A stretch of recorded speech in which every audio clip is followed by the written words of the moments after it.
All. അപ്പോൾ friends കൂടിയിട്ട് നമ്മളൊന്ന് കുറച്ച് പർച്ചേസിനൊക്കെ പോയിട്ടുണ്ടായിരുന്നു. അപ്പോൾ നമ്മൾ തൃപ്പൂണിത്തുറയുള്ള സ്റ്റുഡിയോയും മാക്സും അത് ഒരു ഫ്ലോറിൽ തന്നെയാണ്, ഓപ്പോസിറ്റ് സൈഡിലാണുള്ളത്. അപ്പോൾ ഫ്രണ്ട്സ് കൂടി നമ്മളിങ്ങനെ കുറച്ച് കറങ്ങിയിട്ടൊക്കെ ഉണ്ടായിരുന്നു. അപ്പോൾ അവിടെ ചെന്നപ്പോൾ എന്തെടുക്കണം എന്ത് മേടിക്കണം എന്നുള്ള കൺഫ്യൂഷനാണ്. അപ്പോൾ എനിക്ക് ഈ പേഴ്സ് ഭയങ്കര ഇഷ്ടമുള്ള ഒരാളാണ്. അപ്പോൾ അത് പല വെറൈറ്റിയിൽ പല പുതിയ മോഡലുകൾ ഇറങ്ങുമ്പോൾ എനിക്കതൊക്കെ മേടിക്കാൻ ഭയങ്കര ഇഷ്ടമാണ്. അപ്പോൾ ഞാനാണെങ്കിൽ ഫൈനലി ഒരെണ്ണം കണ്ടുപിടിച്ച്, പക്ഷേ എനിക്കിത് ഇഷ്ടപ്പെട്ടെങ്കിലും ഞാനത് മേടിച്ചിട്ടുണ്ടായിരുന്നില്ല.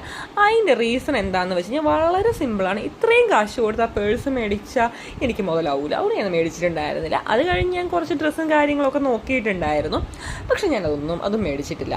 പിന്നെ അത് കഴിഞ്ഞ് ആ കുരുപ്പ് ഇത് എവിടെ പാവയെ കണ്ടാലും അവിടെ പോയി നിൽക്കും. പിന്നെ അതിനെ പിടിച്ച് വലിച്ചുകൊണ്ട് അവിടെ നിന്ന് പോന്നിട്ടുണ്ടായിരുന്നു. ബിക്കോസ് അതിനൊക്കെ കുറച്ച് ചെരുപ്പും കാര്യങ്ങളൊക്കെ മേടിക്കാനുണ്ടായിരുന്നു. അപ്പോൾ നമ്മൾ സ്റ്റുഡിയോയിൽ കയറിയിട്ട് അവിടെ നിന്ന് നമ്മൾ സൈനയ്ക്കൊരു ചെരുപ്പൊക്കെ മേടിച്ചിട്ടുണ്ടായിരുന്നു. പിന്നെ എൻ്റെ കുട്ടിക്ക് ക്യൂ എന്ന് പറഞ്ഞ അലർജിയാണ്. അപ്പോൾ പിന്നെ ഞാൻ പോയി ക്യൂ നിന്ന് ബില്ലൊക്കെ അടച്ചിട്ട് വന്നിട്ടുണ്ടായിരുന്നു. അത് കഴിഞ്ഞ് നമ്മൾ ചെരുപ്പൊക്കെ മേടിച്ച് നേരെ പോന്നിട്ടുണ്ടായിരുന്നു. അപ്പോൾ ഇന്നത്തേക്ക് അത്രയേ ഉള്ളൂ. ബായ്.